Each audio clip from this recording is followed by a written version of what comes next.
भगवान शंकरांच्याच संदर्भातला त्यांचा कृपाशीर्वाद मिळाल्यावर काय होऊ शकतं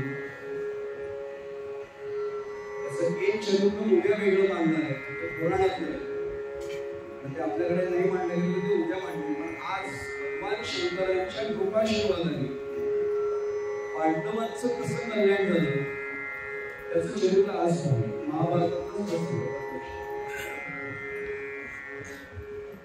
महाभारतातला प्रत्यक्ष असतो सगळ्यांना आपल्याला कल्पना आहे की आपण तर क्यूब खेळलं नाही आणि आवर्जून सांगावं लागतं की क्यूब नव्हतं कपट क्यूबच या कपट क्यूबामध्ये शकुनी मामांनी जरासंधाच्या अस्थिपासून तयार केलेले ते फासे मायावी आणि शकुनी मामाच मुळात होता काय गंमत महाभारताची एवढी सगळी पात्र आहेत पण कोणाचं नाव शकुनी ठेवलेलं वाटत ते दुर्योधन दुःशासन नावाने कोणाचे रावण नाव ठेवणारे आहेत पण एक दोन राज्याचं नाव नाही पण आपण तपास करा त्यांना आहे अभिमान त्याचा त्या शकुनी मामाने ठरवून पांडवांना सत्तेपासून दूर ठेवायचं ठरवलं. सत्तेपासून कुणाला कसं दूर ठेवावं हे नववीस महाभारतापासून. आजच्या काळात काही वाईट जुना काळ आहे, जुन्या जुनी परंपरा आहे. मायावी फासे त्यावेळी होते, आता वेगळे मायावी फासे असतात. अनेक जण म्हणतात धर्मराज जरा सोडून नाव धर्मराज येते कसं सोडतील ते, पण बाकी सगळं चांगलं होतं. दूध खेळण्याचं थोडं व्यसन नव्हतं. व्यसन केव्हा म्हणतात, संध्याकाळी ठराविक वेळेला अस्वस्थ झालं त्याला व्यसन. त्यावेळेचे राजे सर्व कलांमध्ये पारंगत होते, तसे धृतराष्ट्रांसारखे काही आपलं सोडून द्या, पण युधिष्ठिर म्हणजे धर्मराज सगळ्या कलांमध्ये आणि विद्येमध्ये पारंगत. आणि आव्हान दिलं गेलं दूध खेळा. विश्वास न देऊन खेळायला बसले, पण सगळे मायावी फासेत पडले. आणि काय घडलं आपल्याला सर्वांना पहिल्यांदा माहिती, मला त्या प्रसंगात नाही रममान व्हायचं. भर सभेमध्ये द्रौपदीची विटंबना झाली, पांचालीची विटंबना झाली. आपल्याला सर्वांना प्रसंग माहिती आहे. फक्त पुढे जाण्यापूर्वी सांगतो, तुमच्या कीर्तनकारा तिथे बसल्यापूर्वी सांगतो, आम्ही आवर्जून हात जोडून सगळ्यांना सांगतो, गोविंद स्वामी आपलेंनी या पहिल्यांदा मुद्दा मांडला होता की द्रौपदीचं वस्त्र हरण झालं म्हणू नका. गोविंद स्वामी म्हणायचे तिचं वस्त्राकर्षण झालं. वस्त्र हरण म्हणजे वस्त्र काढलं गेलं, वस्त्राकर्षण केलं. जिच्यासाठी मफत कंपनीपेक्षा भारी कंपनी घेऊन गोपाल कृष्ण भगवंत बंधू म्हणून तिची आपण कशी जाईल. वस्त्राकर्षण झालं, वस्त्र हरण झालं नव्हतं. गोविंद स्वामी म्हणायचे चुकीचं आम्हीच कीर्तनकार लोकांपर्यंत मांडत होतो. वस्त्र हरण द्रौपदीचं अजिबात नाही झालं. तिचा बंधू भगवान गोपाल कृष्ण आहे, तिचं रक्षण करता तो आहे, सांभाळलंच होतं. आणि दुर्योधनाला जेवढं काही आव्हान नंतर दिलं होतं, तू तुझी ताकद खेचण्याची असते का पुरवण्याची माझी ताकद. आणि आता लक्षात घे की तो प्रसंग घडल्यानंतर सगळ्या पांडवांना, अगदी प्रसंग आपल्या सर्वांना डोळ्यासमोर आहे, फक्त एका मिनिटात ते वर्णन सांगतो. पहिल्यांदा जर 14 तुम्ही उठला असेल तर भीम असं कारण असं होतं, त्यांनी पाहिलं ज्या अवस्थेमध्ये स्त्रीला स्पर्शही करू नये असं शास्त्र सांगतं, त्या अवस्थेमध्ये तिचे केस असे धरून तिला भर सभेमध्ये आणण्यात दुःशासनाने पुढचा प्रकार करायचा प्रयत्न केला. ही उठला 14 सहस्त्रपणाची गदा हातामध्ये होती. दुर्योधन करायला दुःशासन ते करून दिलं होतं. दुर्योधन करायला भीमा खाली बस, तूच आमचे दास आहात, तुम्ही आता देवता ठरला, आमच्या पुढेशिवाय श्वास पण घेऊ शकत नाही, सगळे श्वास पण आमच्या नियंत्रणात आहे, शाळेपणा नाही करायचा, खाली बस. धर्मराष्ट्राची भीम असा संकाळला होता. आळून का महाभारत महर्षी व्यासांनी दिलेलं पुढचं त्यांनी प्रतिज्ञा केली, आज ठीक आहे पराधीन झालोय, कधीतरी भेट रणांगणात भेट होणारच आणि युद्ध आठवड्याचे मलाही कळते, युद्धात समोर आहे.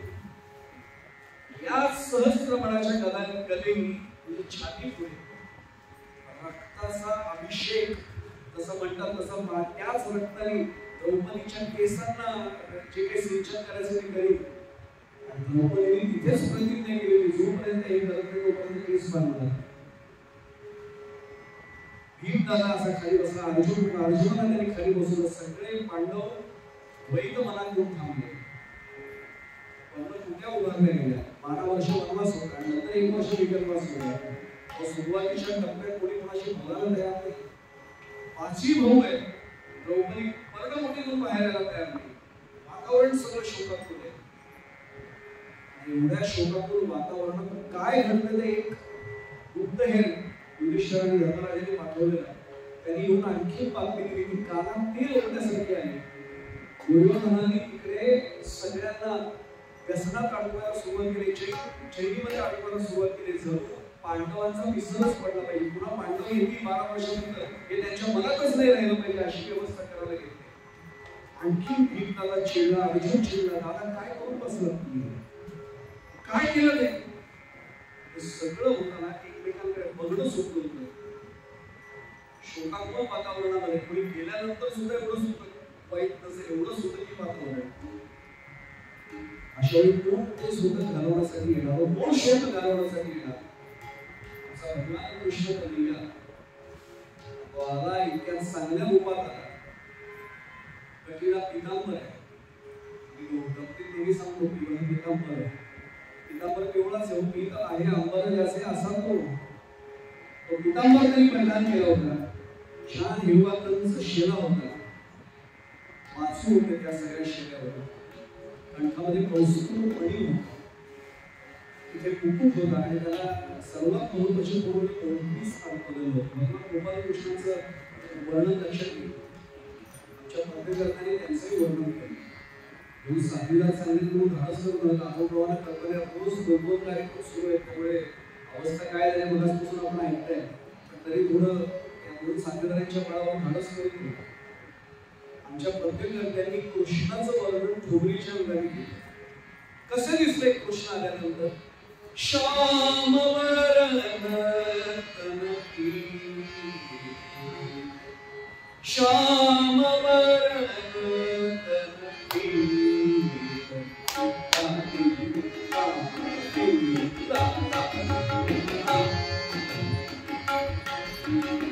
श्याम वरण तनकी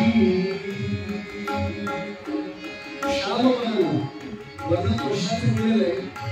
श्याम वर्ण आहे. पीत वसंत वसंत म्हणजे वस्त्र. एवढ्या रंगाचं वस्त्र नक्कीला नेसलंय. काय पुढे एक वर्ण कृष्ण भगवंत मिळायचं प्रोग्राम करतो. श्याम वर्ण तनकी श्याम वर्ण तनकी वसन कर श्याम वरण तनकी.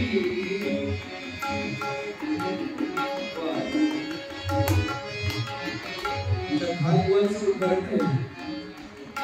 दत्तदास आगामी साल मानले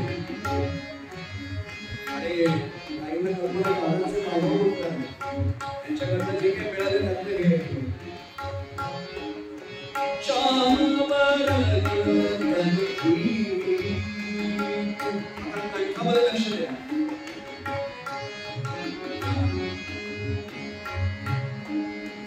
कंठ में कौस्तुभ छलके कंठ में कौस्तुभ छलके हे श्याम वरण तनकी वसन कर श्याम वरण तनकी. असे कृष्ण आल्यावर वातावरण शोभत राहील का? घडलं असं पुन्हा सांगतो. या दोघांच्या भरोशावर आवाज बसलाय तरी हर्ष करतोय. देखत पूरन सावरिया की देखत पूरन सावरिया की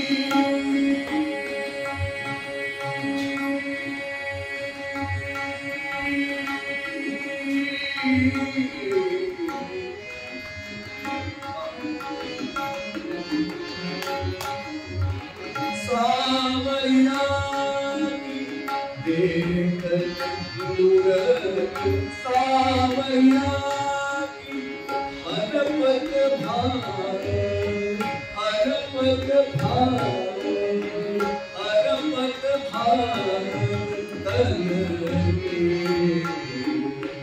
हर पग भार तन के श्याम वरण वसन कर श्याम वरण तनकी वसन कर श्याम वरण श्याम वरण श्याम वरण तनकी वसन कर श्याम वरण तनकी.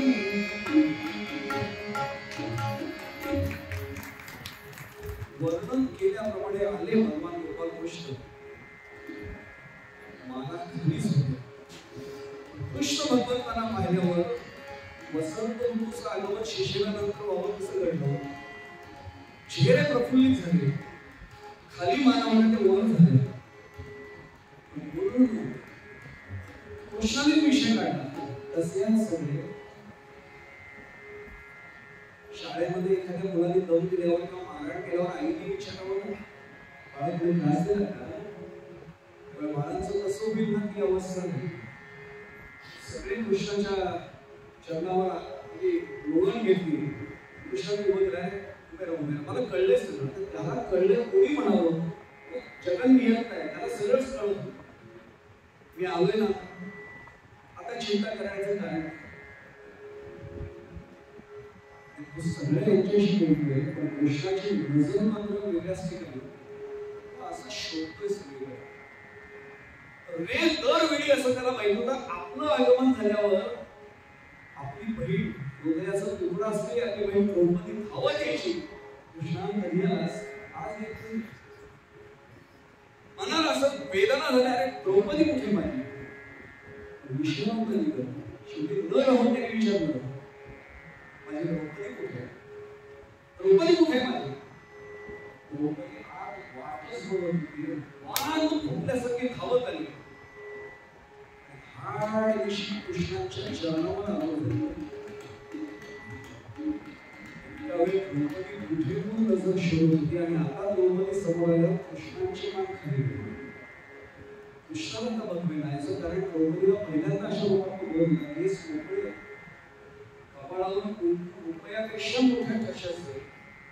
पण तिचं नाव याज्ञसेनी, यज्ञातनं ती बाहेर आलेली. तिचं देश त्या कुटुंबात आग भडकल्यासारखं बाहेर येत होतं. कृष्णाला कळत नाही काय बोलावं. डोक्याला हात ठेवला, त्या डोळ्याच्या द्रौपदी मी आलो ना, रडायला सुरुवात केली. द्रौपदी काय झालं? कृष्ण काय झालं म्हणते?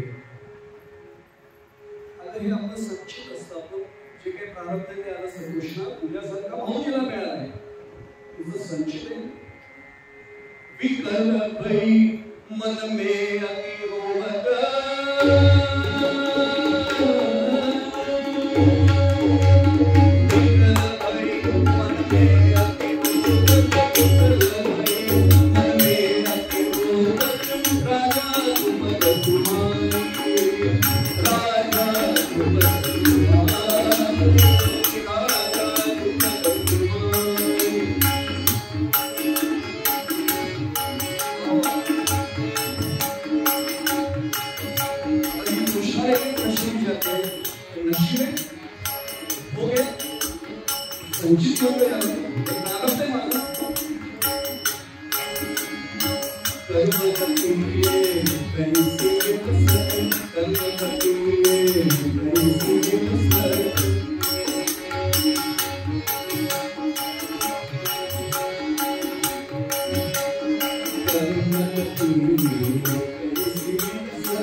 हिमालयात जायचं, आसन मांडायचं आणि तिथे आसन मांडल्यानंतर पूर्णपणाने एकनिष्ठ केली. ओम नमः शिवाय, ओम नमः शिवाय, ओम नमः शिवाय, ओम नमः शिवाय. जेवढा होईल तेवढा अखंड शब्द भगवान भगवान शंकरांना प्रसन्न करून भगवान शंकर प्रसन्न झाले की त्यांच्याकडनं पाशुपतास्त्र मागून घेतले. जाण्यापूर्वी एवढंच सांगतो, हेच पाशुपतास्त्र नसतं तर कर्ण किती महाग पडला असता आपल्या लक्षात येईल. कृष्णासारखा भाऊ, कृष्णासारखा सखा आपल्या जीवनात असलाच निघायचं म्हणजे अवश्य. कृष्णाने अर्जुनाने सगळ्यांना नमस्कार करायला सुरुवात केली. प्रत्यक्ष द्वैतवनामध्ये गौतम ऋषी होते. नकुल सहदेवांपर्यंत सगळ्यांचं निरोप घेतला. शेवटचा निरोप कोणाचा घ्यायला गेला? जिच्या अपमानाचा बदला घ्यायचा आहे, युद्ध जिंकायचं आहे, त्या द्रौपदीला भेटायला गेला. द्रौपदीला भेटायला गेल्या तर द्रौपदी व्याकुळच होती.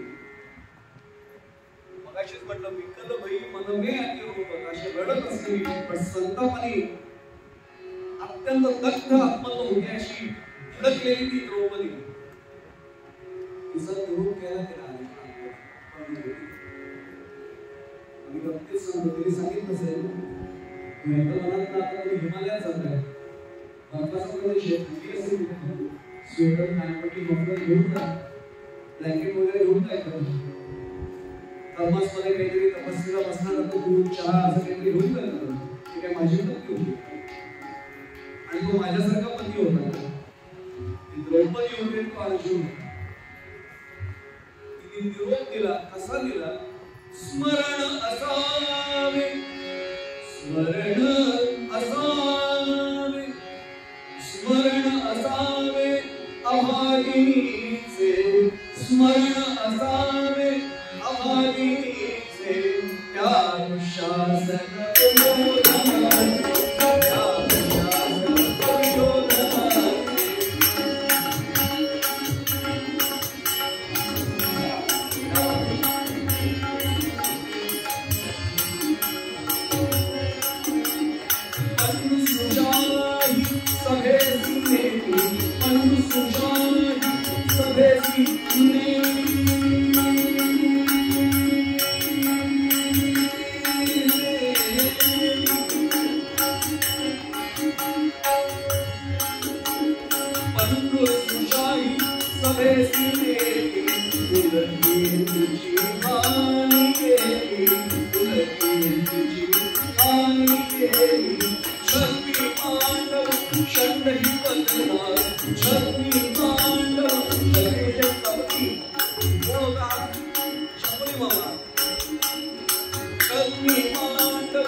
असं देणं नाही. भावाचा भूकेला दास सेवक काही काळजी म्हणून तपस्या करून शस्त्र मिळत होतं आणि या दिला द्वैत मनातनं हिमालयात पोहोचणं. आता तुम्ही मला द्वैत हिमालयात एवढं लगेच कसा पोहोचणार? 11:30 कडे जर काका घड्याळाचं गेलं तर त्याला पोहोचलंच पाहिजे. त्याला काय नाही पोहोचलं. आल्याबरोबर त्यांनी एक काम केलं. गुहा अशी शोधली. माझ्यासारख्याने कशी शोधली ती प्रशस्त झाली. 3 BHK 4 BHK 2 BHK काय दिलं काय दिलं 1 BHK घेऊन एक अजून अशी गुहा घेतली की ज्यांना असं थोडं वाकूनच खाली जायला मिळेल. गावाला असो का देवाचं प्रबंध ज्याला वाकूनच जायचं असतं. देवासमोर असं करून गेल्यानंतर कपाळ दोष ठरलेला आहे. मस्त बोलत जायचं. छत्रपतींसारखा एखादाच राजा औरंगजेबाला पाय दाखवला वाचणार नाही. तुझ्यासमोर वाचणार फक्त जगदंबा मातासमोर जिजाऊ बाईसाहेबांचं बाकी नाही वाचणार. अजून तर गुहा घेतली, जेमतेम एक माणूस आत जाऊ शकेल असं अशीच गुहा घेतली. आत गेल्यानंतर फक्त बसण्याची जागा बघितली, ते ठरवलं हीच गुहा तपश्चर्येला. आणि तपस्या कशी माझ्यासारखी नाही, एकादशी नंतर 3 दिवस तयारी करून माझ्याकडे कधीतरी मार्गदर्शन घ्या पाहिजे. त्याआधी भक्तीला यादी करून विचार करतात, ते सावधान दिलं आणि रताळ्याचं काय पण ते समोरच्या केळी दोन करा, 3-4 केळी दोन करा त्याला लागतं.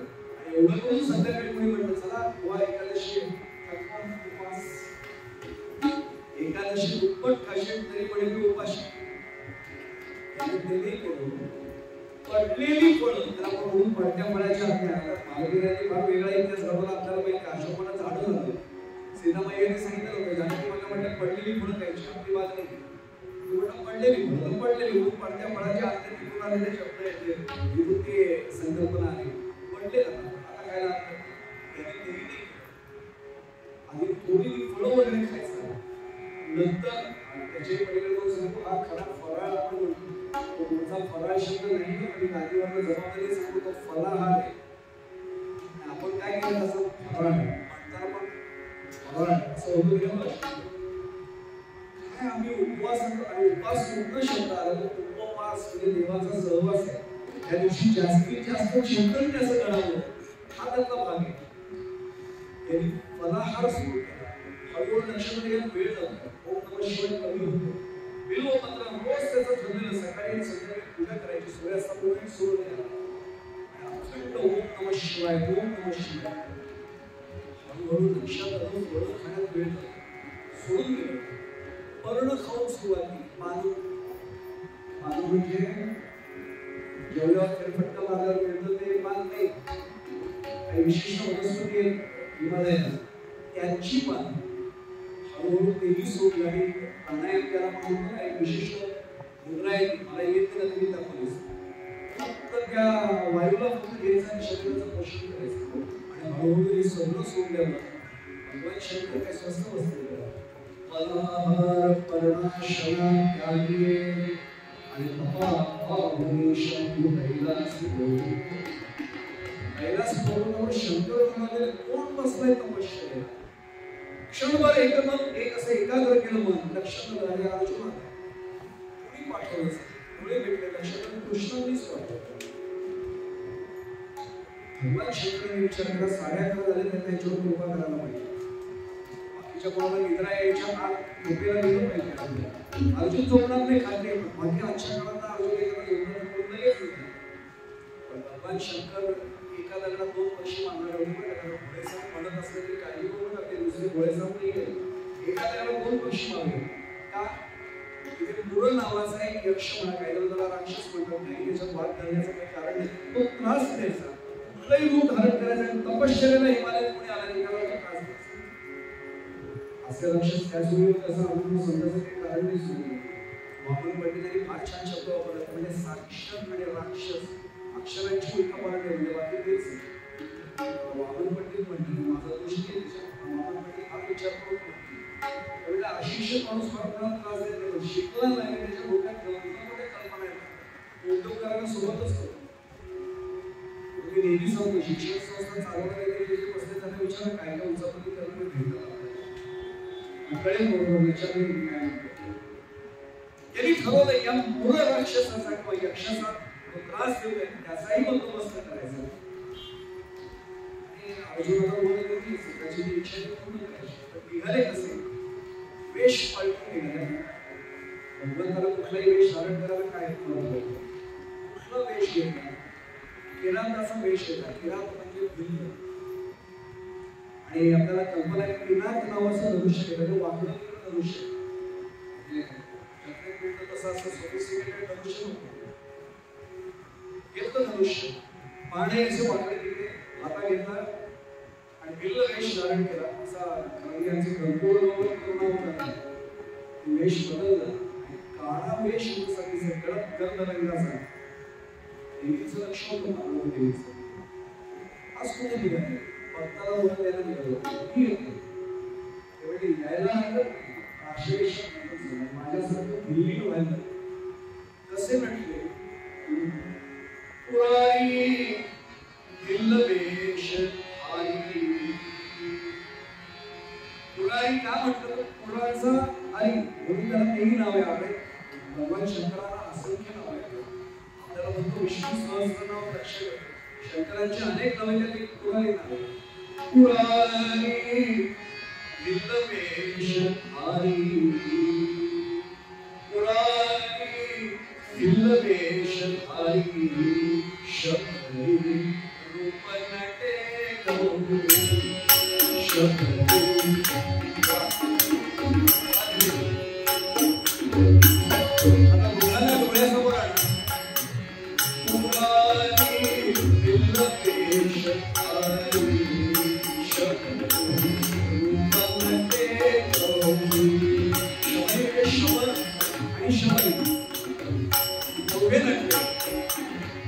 भगवान शंकरांनी कसं तू धारण केलं होतं त्याचंही वर्णन आहे.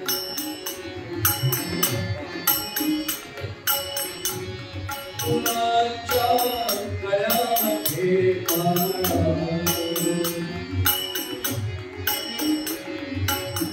फुलांच्या म्हणजे गुलाबाच्या फुलांच्या सोन चाफ्याच्या हिरव्या चाफ्याच्या फुलांच्या भगवान शंकर महारोषण आहे.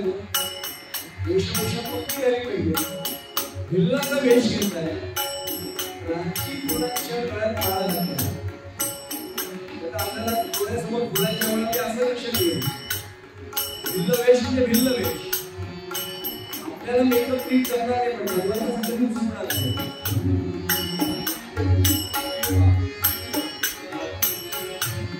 फुलांच्या गळ्यामध्ये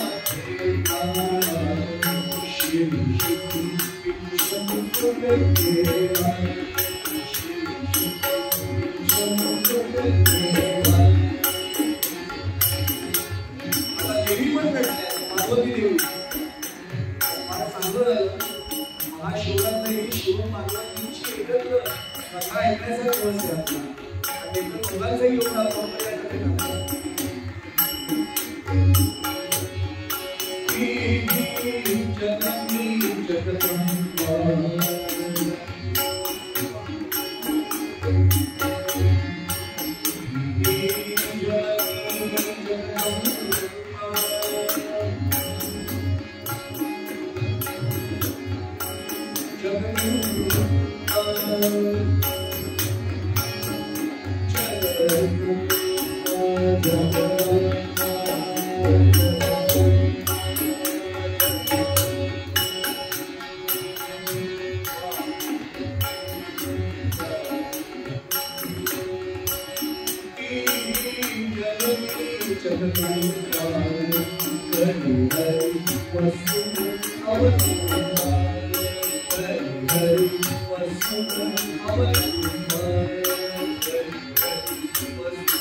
भगवान शंकर अर्थात सोबत पार्वती देवी दोघे आले.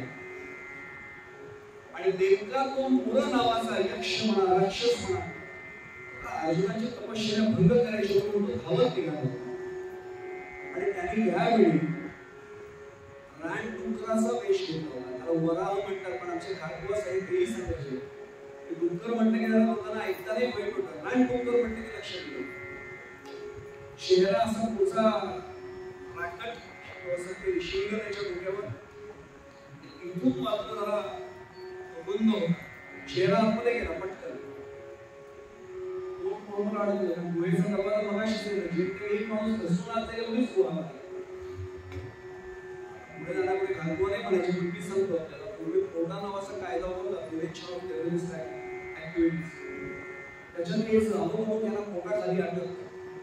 तो नियोगी एक पोटा आहे पण इथे हा वराह पोटाखाली आढळतो. खरंच पोटाखाली आढळतो. आणि एवढ्यात भगवान शंकरांनी मान सोडला पण त्याच वेळी अर्जुनाची तपश्चर्या बंद झाली की पटकन त्याने आपलं गांडीव धरून शोध चाललं. सरकन मान सोडला. अर्जुनाने सोडलेला मान इथे घुसला. शंकर भगवंतांनी सोडलेला मान मागं घुसला. एकाच वेळी तो लगेच. मी आवर्जून एक गोष्ट सांगतो. त्या पुराणात एवढीच कथा आहे पण त्याचा अर्थ लक्षात घ्या. भक्त आणि ईश्वर यांचं ऐक्य इथे दिसतं.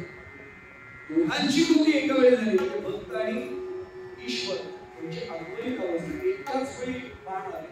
लक्षात घ्यायचं आता भक्त आणि ईश्वर जोडले. अर्जुन बाहेर आला तर त्यावेळी प्रथा होती माझी शिकार आहे. बाण काढायला गेला किरातवेशाचा हा उपास झाला. 6-6.5 फूट उंच काळा कवित वेश भगवान शंकर समोर उभे आहेत. देवीचा कर्पूर अवलंबन करला होता. आता वेश बदलले ना आईसर बाजूला उभे आहेत. एकच पुढे हे बाण काढायला गेले. अर्जुन पुढे आला. हे थांब माझी शिकार आहे माझा बाण लागला. अर्जुन म्हणतो तू कोण? ज्यांची तपश्चर्या करायला आलाय ते ओळखू येत नसल्यामुळे त्याला विचारतो तू कोण? मी कोण? तुला काय करायचंय? शिकार माझी आहे. माझी शिकार आहे म्हटलं बघ मी बाण मारलाय. भगवंताने सांगितलं मग मी बाण मारलाय. माझ्या बाणाने तो मेलाय. माझ्या बाणाने तो मेलाय. म्हणजे माझाच बाण आधी लागला. हा म्हणतो माझाच बाण आधी लागला. भगवंताने सांगितलं आव्हान देत होते युद्धाला तयार आहे म्हणतात. समोरासमोर कोण शस्त्र विद्येत प्रवीण बघू ना म्हणतात. हा अर्जुन स्वतः क्षत्रियच आहे. युद्ध म्हणजे धनुर्धारी सर्वात जगातला प्रसिद्ध त्यावेळेस आहे. उभा आहे हा युद्धाला तयार. बाण एक त्याचा अक्षय भाग होता. की असं वर्णन आहे की अर्जुनाच्या भागातले बाण कधी संपायचे अक्षय भाग. बाण सोडायला सुरुवात केली. एक पलक में लख लख लख सवा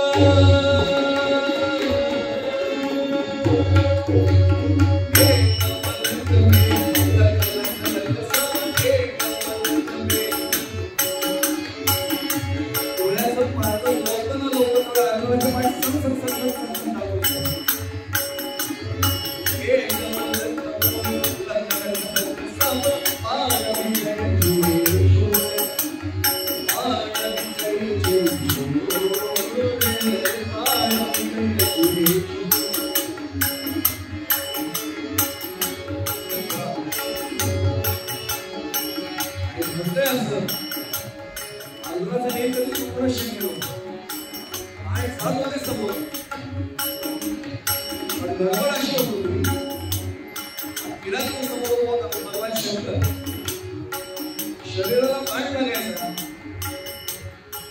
असं केलं की खालीच पडायचं.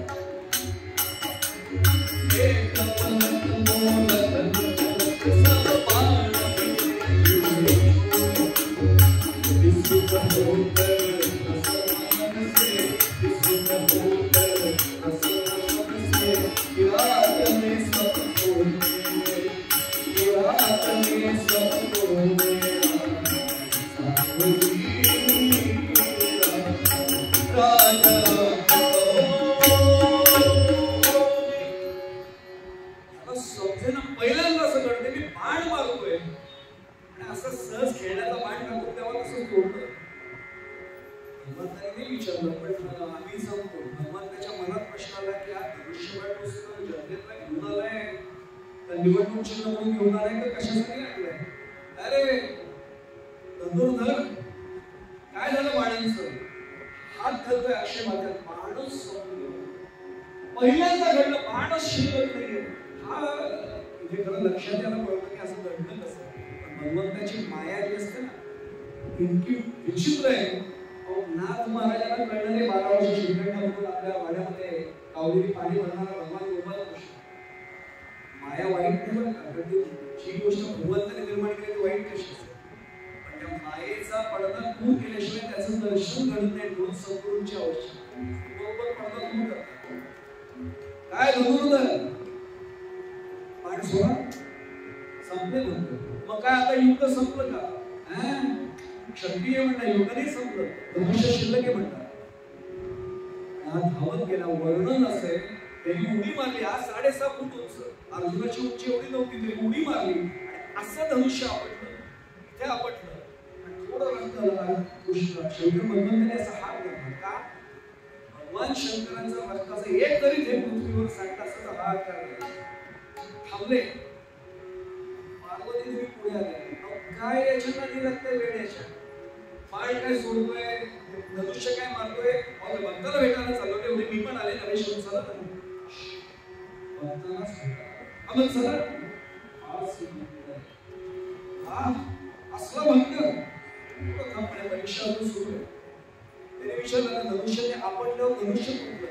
काय धनुर्धर आता बाण संपले, धनुष्य तुटलं, आता संपलं युद्ध. जोपर्यंत जिवंत आहे ना, रक्ताचा थेंब आहे ना, क्षत्रिय युद्ध नाही सुटणार म्हणतात, युद्ध चालू राहील. काय करणार म्हणतात, करतोच मुष्टियुद्ध. शंकर भगवंत सांगतात मुष्टियुद्ध करतोय, हा पण सांगतोय अवे शंकरी म्हणतात. हवं त्यासाठी भगवंतांवर असा मुष्टिप्रहार, प्रहारही केला. भगवंताने थोडी लीला चालू दिली आणि एकच काम केलं, त्याची मान अशी धरली. असा एक फक्त मुक्त आणला, शरणामुळे जाऊ. आणि तोंडात रक्ताची उलटीच भगवंताच्या माया. शोभित वमला गमला, वमला उठेल सा उठ पडला, उठेल सा न उठेल असा पडला. काय उठणार आहे? आणि लक्षात आलं युद्ध करणारे युद्धाला खरा युद्धाला कळतं की आपला शेवटचा काळ जवळ आहे. लक्षात आलं याच्याबरोबर आपण नाही टिकावू शकतो. हळूच मान वर केली. तुम्ही कोण आहात मला माहित नाही, पण तुमचा पराक्रम माझ्या लक्षात आले. मी आता जिवंत राहणं कठीण आहे हेही मला कळलंय. असं म्हणतात ना की जाणाऱ्याची शेवटची इच्छा पूर्ण करावी. माझी एक इच्छा पूर्ण करा. भगवान शंकर मला हसताय, तुझी इच्छा पूर्ण करायला तुला जाऊ पण बोलले काय इच्छा आहे? आणि त्यांनी इच्छा व्यक्त केली. भगवंताच्या डोळ्यात पाडलेलं. त्यांनी एवढं सांगितलं, आजपर्यंत मी माझ्या भावांच्या आधी भगवान गोपाल कृष्णाच्या आधीने इथे आलोय. सूर्योदयाच्या आणि सूर्यास्ताची माझी भगवान शंकरांची पूजा नाही करायची. मृत्तिकेचं शिवलिंग करून त्याचं पूजन करतो. त्याला बिल्वदल आणि राजफुलं जी असतात ते समर्पित करून ओम नमः शिवायचं जप करतो. सकाळची पूजा झाली, पण सूर्यास्त झाले. आणि जाणारे मला कळले भगवान शंकरांची पूजा फक्त मला करू नये. कोणाला सांगतोय भगवंत हसतात, कर पूजा. हा तिथेच साचपडत ते मातीची हाताला तिथे जी भुसभुशीत असते ते घेतो, शिवलिंग तयार करतो. बिल्वदल हाताला लागतं, कसा कसा सावरून बसतो, तुरंत मिळणं शक्य नाही. हात थरथर रक्ताची उलटी झालेली नुकतीच थकलाय पूर्णपणे. हात थरथर पुढे गेलाय त्या शिवलिंगावर. बिल्वदल समर्पित केलं थरथर त्या हाताने आणि हात सोडून दर्शन घेऊन एकटा म्हणतात. बिल्वदल काय लक्षात असेल किरात तिथे काही मुलांवर उभा आहे, त्याच्या पायावर बिल्वदल. अजूनही मायेचा पडदा होता. वारा भरपूर दिसतोय, पाहिलेलं बिल्वदल चाललंय. दुसरं बिल्वदल घेतो, पुन्हा समर्पित करतो, तेच घडतंय. तिसऱ्यांदा म्हणतो डोळे उघडे ठेवून समर्पित करायचं. अर्पण केल्याबरोबर ते बिल्वदल मोठ्याने केला, त्याच्या पायावर पडला, प्रकाश पडला.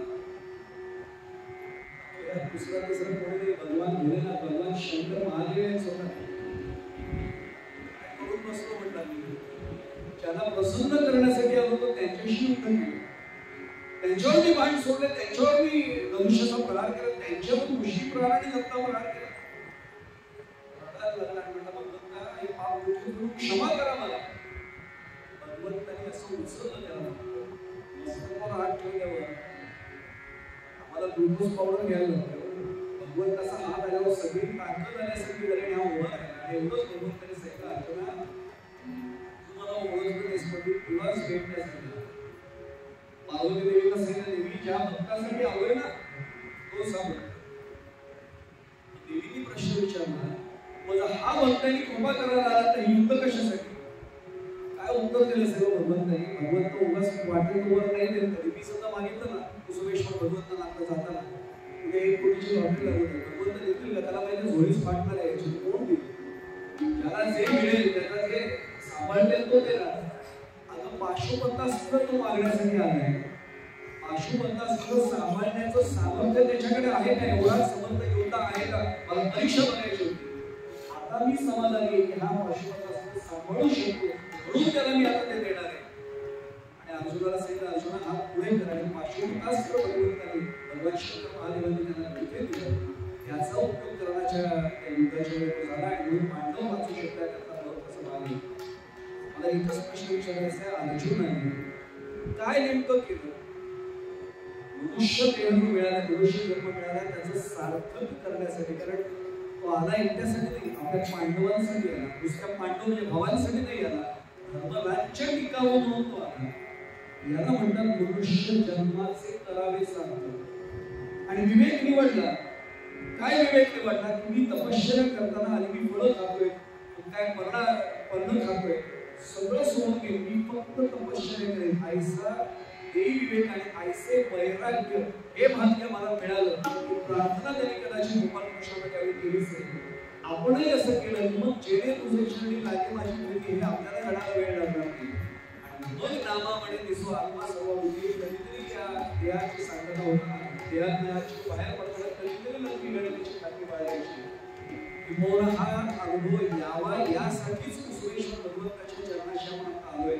त्या महाशिवरात्रीच्या निमित्ताने या परवडीवर एकच मागणं त्यांच्या चरणाशी मागूया की आमची सुखा कधीतरी ही जी अशी मायेमध्ये दुर्घटनेची अवस्था ती संपवा आणि आम्हालाही तुमच्या चरणाशी एकदा स्थिर करा. जेणे तुझे चरणी लागे माझी प्रीती ऐसी देई मती पांडुरंगा. ही मती त्यांनी आपल्याला द्यावी मागणं त्यांच्या चरणाशी देऊ. आजच्या कीर्तन सेवेची सांगता करताना आपल्या सर्वांच्या चरणी काय करतो आज मुद्दामून सांगतो. माझ्याबरोबर तहसीलदार पदावरून सेवानिवृत्त झालेले साहेब आले आणि त्यांचा महाकाव्य माझे एक त्यांचे भाग्य महाशिवरात्रीचा जन्म आहे त्यांचा.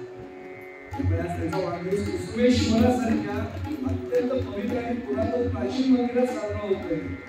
तुम्हाला कुसुमेश्वर भगवंताचे नक्की आशीर्वाद आहे. समस्त नारायणपूर्वयाला पुन्हा एकदा बंधन करतो. आपल्या सर्वांची चरणी नतमस्तक होतो. माझी एकच प्रार्थना आहे, कृपावंत व्हा आणि आशीर्वादाचं मुली माझ्या मस्तकावर कायम ठेवा. ही प्रार्थना आपल्या सर्वांच्या चरणी करतो. भैरवीचा एक चरण होतो थोडा पुढे गेलो त्याबद्दल क्षमा मागतो आणि भगवानच्या शब्दात फक्त मागणं बघून लगेच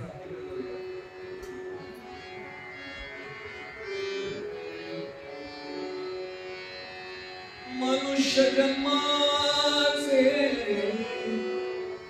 करावे सार्थ. मनुष्य जन्माचे करावे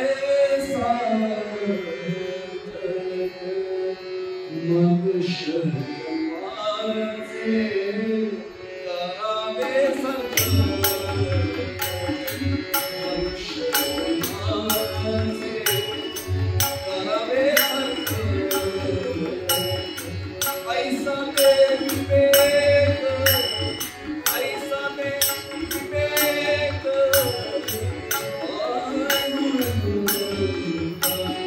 ऐसा दे विवेक,